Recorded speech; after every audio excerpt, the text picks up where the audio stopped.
Olá galera, seja bem-vindo ao curso Agora Vai. E essa é a aula 1 do curso de Hidrostática. Vamos lá? Hidrostática. Gente, o que vem a ser hidrostática? Bom, hidrostática ela vai estudar, na verdade, as relações de sistemas que utilizam fluidos. E o que a gente tem que saber para estudar esses fluidos? Principalmente quando a gente vai estudar hidrostática. Esse estática significa que o fluido está em repouso, certo? Ou seja, equilíbrio em sistemas fluidos. É basicamente isso que a gente vai discutir. Beleza? Para a gente conseguir compreender esse sistema, a gente tem que conhecer o conceito de densidade. O que vem a ser densidade? Densidade é uma relação entre a massa de um corpo e o seu volume. Quem nunca ouviu aquela relação de o que pesa mais? 1 quilo de pena ou 1 quilo de chumbo?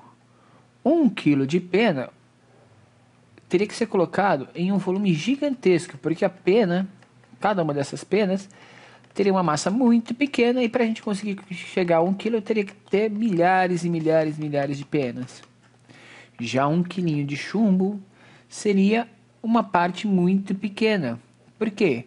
Porque a massa do chumbo é muito concentrada. Então, uma parcela muito pequena de espaço já concentraria essa massa. Aí está a relação. A densidade é como que a massa se distribui num determinado volume. Lembrando aqui o que é volume, né? Se eu tenho uma relação de proporcionalidade ou um objeto que seja tridimensional, ou seja, as suas arestas ocupam as 3 dimensões do espaço. Então ele vai passar a ter largura, profundidade e altura. A relação entre esses elementos vai me dar um determinado volume. Ocupando um determinado volume, com uma determinada massa, eu posso calcular a densidade desse corpo. Quanto mais massa, no menor espaço ele estiver, maior será a sua densidade. Quanto menos massa, nesse mesmo espaço, menor será a sua densidade. Então, a densidade é uma relação entre a massa e o espaço que o corpo ocupa. Mais massa, mesmo espaço, mais densidade. Menos massa, mesmo espaço, menor densidade. Ok? Quais são as unidades de medida de densidade? Bom, se a gente for pegar no Sistema Internacional de Unidades e Medidas, a gente vai verificar que a massa é dada em quilogramas.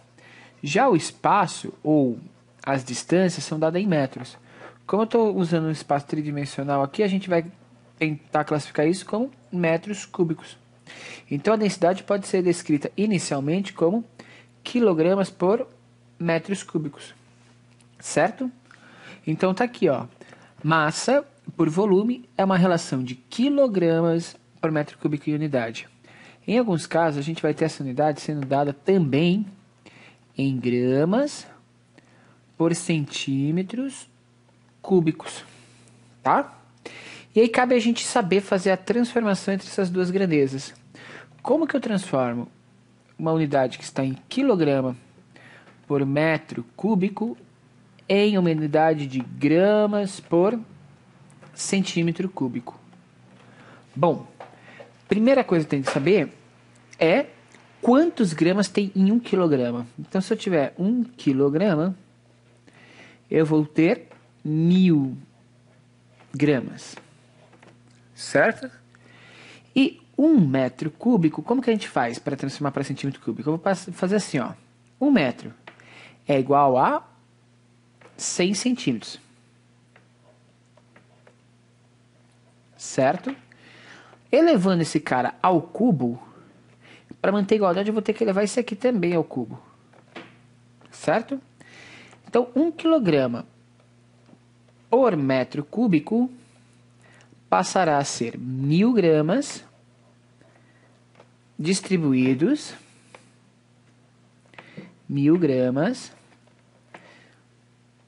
distribuídas em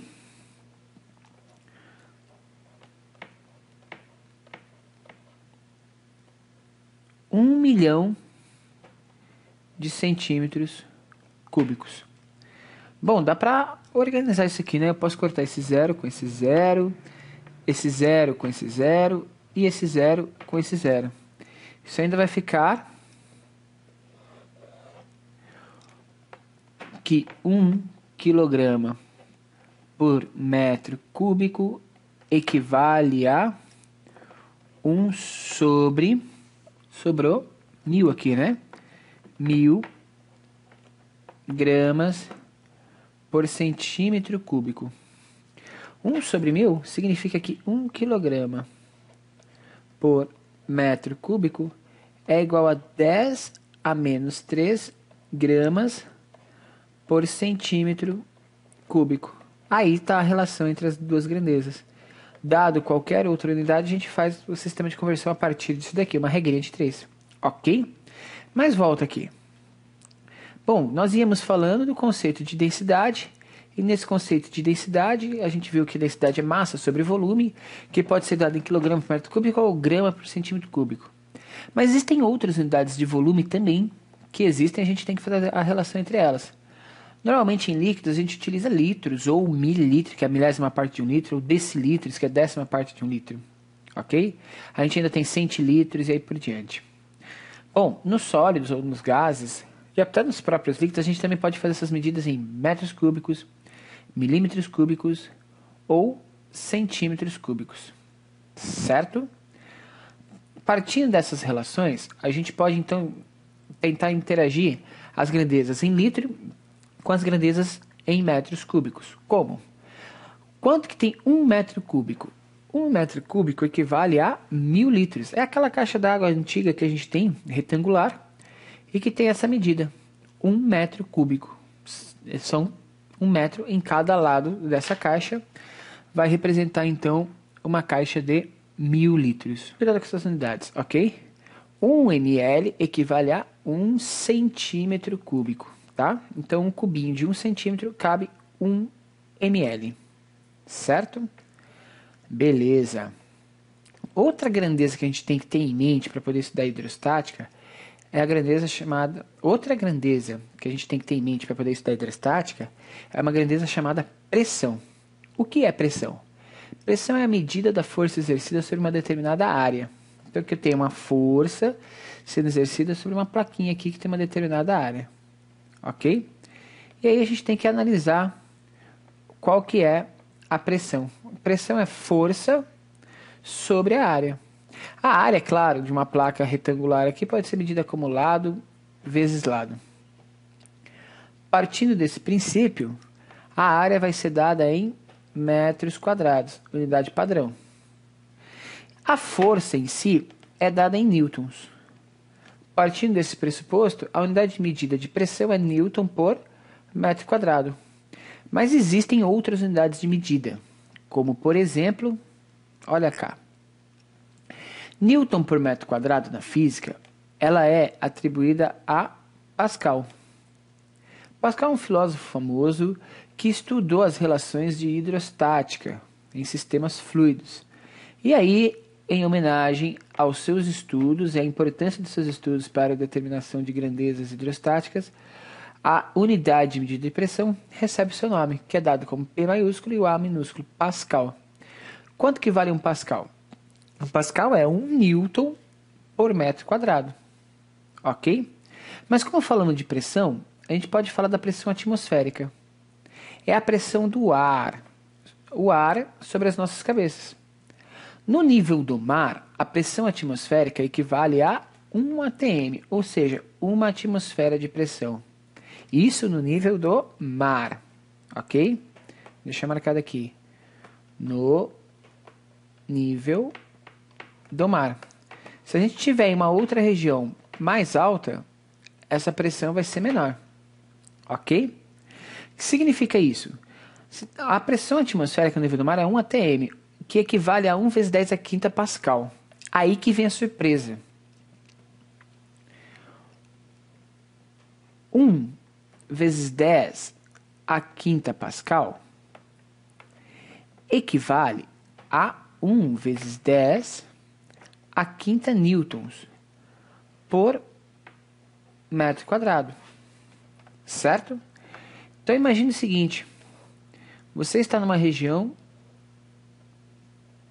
de 1 metro quadrado.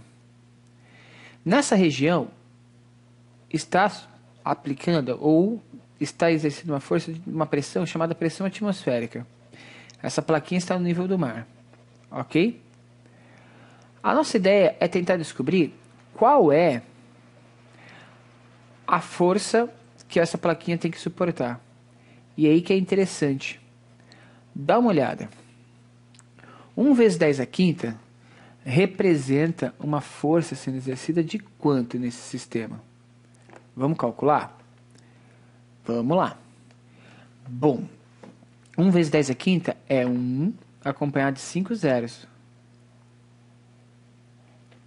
Ou seja, equivale a uma força de 100.000 newtons aplicada em 1 metro quadrado. É uma força gigantesca, né? O que representaria isso? Uma força de 1.000 newtons, se eu imaginar que aqui atuaria a aceleração gravitacional, que é 10 metros por segundo ao quadrado, essa força de 100.000 newtons corresponderia ao quê? Se a gente pegar força igual massa vezes aceleração e falar que a força, que a gente já conhece, que é a de 100.000, é igual a massa, que a gente não sabe, vezes a aceleração gravitacional. Se a gente atribui 10, a gente só corta um zero aqui e a gente descobre que isso aqui representaria uma massa de 1.000 quilogramas. Ou seja, para cada metro quadrado de ar, a gente tem uma massa de 1 tonelada, certo? 1.000 quilogramas equivale a 1 tonelada sobre esse sistema. E assim os corpos não são esmagados. Por quê?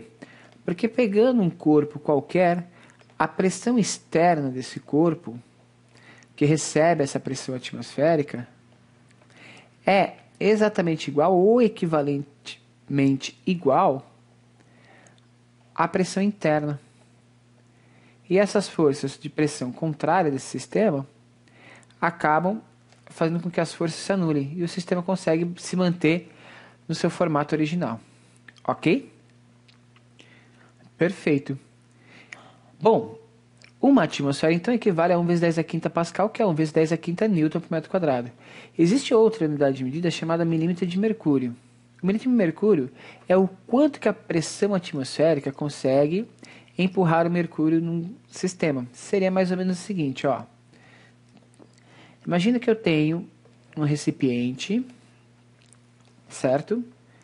E nesse recipiente, eu vou colocar aqui um tubo, uma certa altura, e esse recipiente está cheio de mercúrio. E esse recipiente está recebendo a ação da força gravitacional. E essa força gravitacional, que é exercida pela pressão atmosférica, né, vai causar uma pressão aqui, que é a pressão atmosférica nesse sistema, vai empurrar o líquido para dentro desse recipiente. Vai empurrar o líquido para dentro do recipiente, vai empurrar o líquido para dentro do recipiente. E esse líquido vai começar a ocupar um certo espaço aqui nesse recipiente. Cada vez mais alto, cada vez mais alto, cada vez mais alto, cada vez mais alto, até que ele atinge uma determinada altura específica. Só que para ele ocupar esse espaço, ele está comprimindo o ar interno desse recipiente. Lembra que o ar não tem para onde sair. Então, conforme ele foi enchendo aqui, o que aconteceu? Ele foi aprisionando uma quantidade de ar nessa região que está interna, até o limite em que a pressão que o ar faz, quando ele está aprisionado aqui, se iguala à pressão atmosférica, certo? Esse P é igual à pressão atmosférica. Neste caso, o sistema para de subir.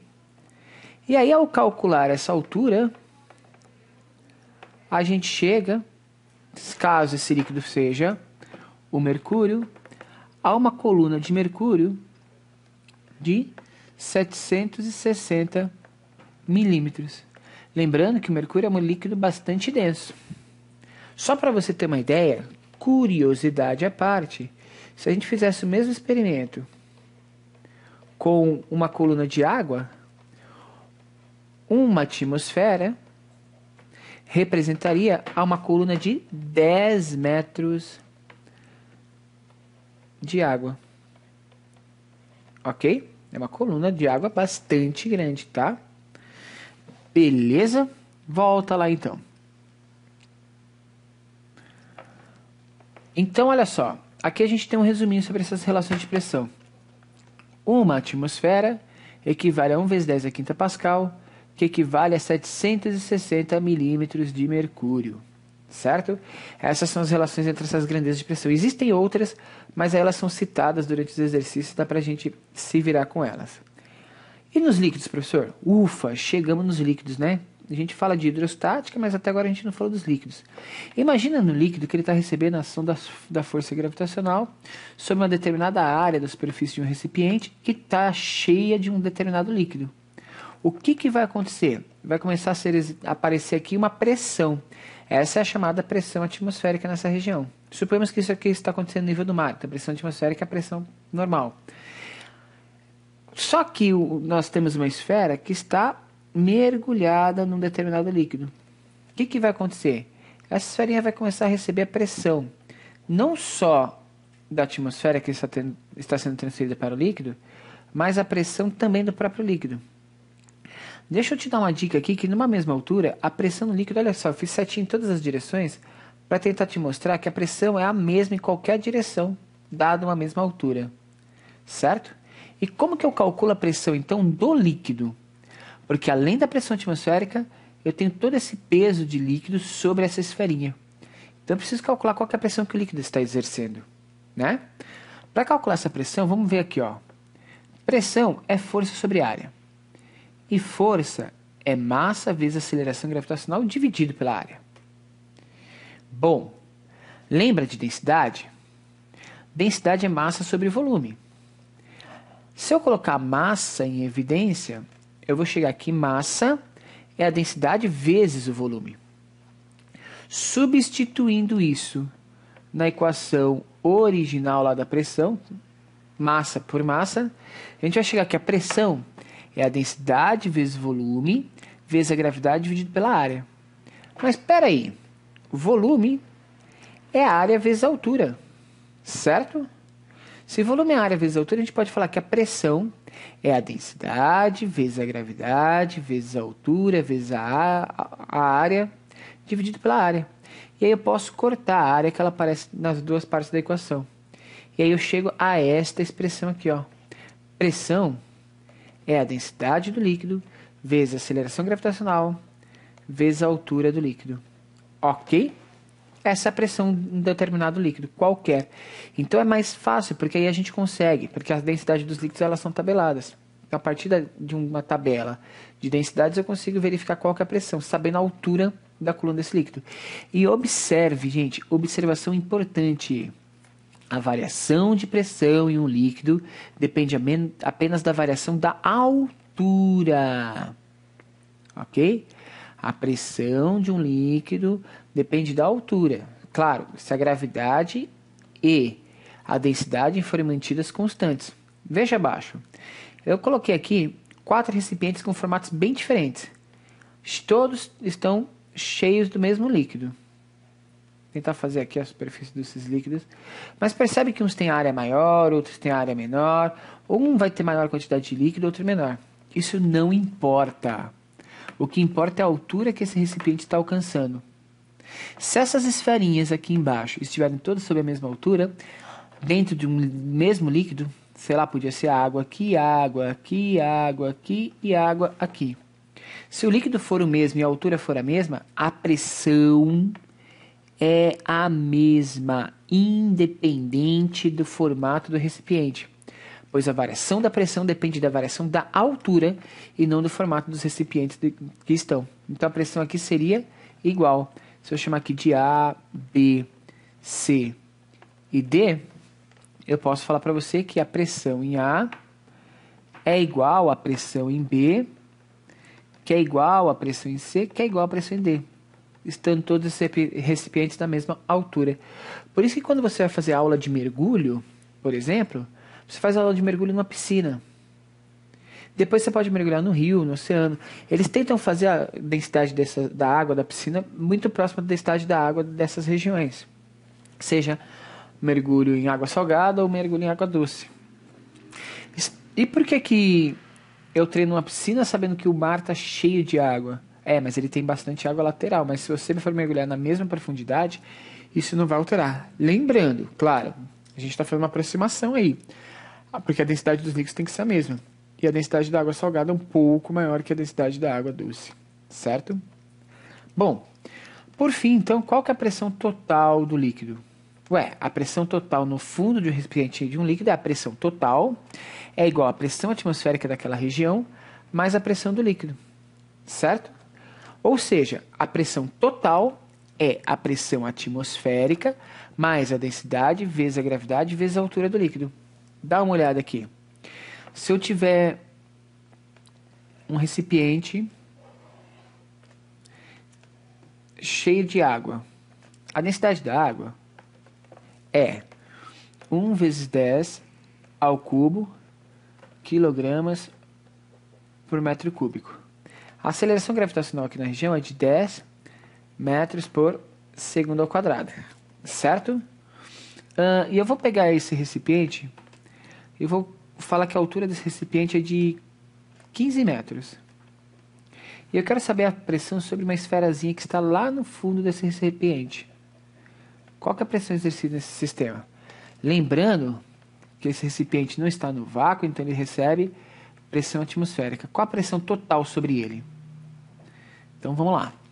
A pressão total é a pressão atmosférica mais D vezes G vezes H.